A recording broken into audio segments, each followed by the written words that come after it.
Viral video di media sosial seorang pencari ikan di Desa Ngadirenggo, Kecamatan Pogalan, Kabupaten Trenggalek yang mendapatkan seekor anak buaya atau warga lokal menyebutnya krete. Priyono, yang saat itu berburu ikan dengan cara menembak mendapatkan seekor anak buaya di aliran Sungai Ngasinan, Desa Ngadirenggo. Warga Desa Ngulan Wetan tersebut sama sekali tidak menyangka bahwa hewan yang ditariknya adalah seekor anak buaya. Pertama kali ia mengira sasarannya tersebut adalah ikan kutuk atau ikan gabus.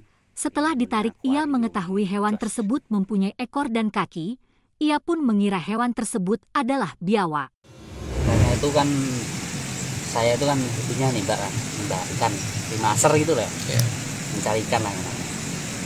Mula-mulanya itu saya melihat seperti bayangan hitam di atas pokok bambu yang apa itu namanya, yang agak tenggelam itu. Di situ tuh terlihat bayangan hitam.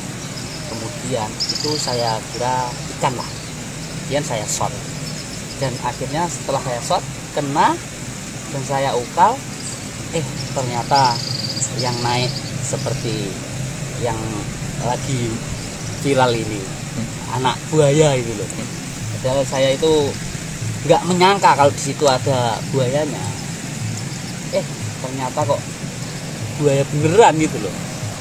Lokasinya di mana itu, Mas? Lokasinya di Ngadirenggo, di Kecamatan Pogalan, di Sungai Ngadirenggo, dekatnya Mas Cemeng, belakangnya Mas Cemeng. Itu jauh dari permukiman warga atau enggak, Mas?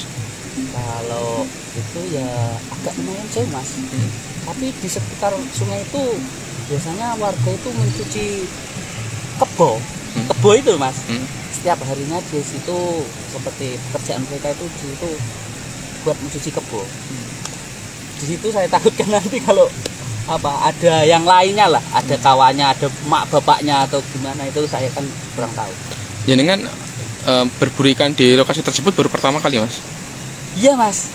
Baru pertama kali itu. Sebelumnya saya kan juga hobi saya berburu, tapi jarang, nggak pernah ke situ.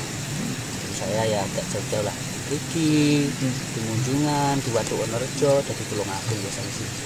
Ya karena iseng-iseng lah, nggak ada kegiatan, saya nggak tahunya berburu di situ dan menemukan seperti itu. Saat itu jenengan sendiri atau banyak pemancing yang lain, Mas? Saat itu saya sendirian. Lalu untuk itu seberapa besar, Mas, untuk keretenya itu? Keretenya itu sebesar lengan ini, Mas. Sebesar lengan inilah. Kayaknya panjangnya antara 60 cm. Di lokasi itu pernah ada seperti itu apa tidak, Mas, kalau menurut masyarakat sekitar? Kalau menurut masyarakat sekitar itu sebelum-sebelumnya nggak ada, Mas. Tapi setelah kejadian itu ada yang bilang kalau itu ada kawannya, ada lebih daripada satu gitu, Mas. Juga di lokasi situ, Mas? Iya, di lokasi yang sama. Tapi kalau saya cuma melihat satu itu. Kalau untuk ukurannya, temannya itu lebih besar atau juga seukuran segitu katanya warga? Kira-kira seukuran. Seukuran. Terus untuk yang kereta kemarin, Mas, yang berhasil dipancing itu sekarang dibawa kemana? Terus seperti apa? Oh iya, kereta kemarin itu kan kena ekor agak ke dalam, jadinya sudah mati, Mas. Akhirnya dibuang lah. Buat apa kalau sudah mati? Jadi mati saat itu juga atau sempat dibawa? Saat itu juga mati. Gitu. Terus dibawa teman saya, katanya dibuang ke kali lah.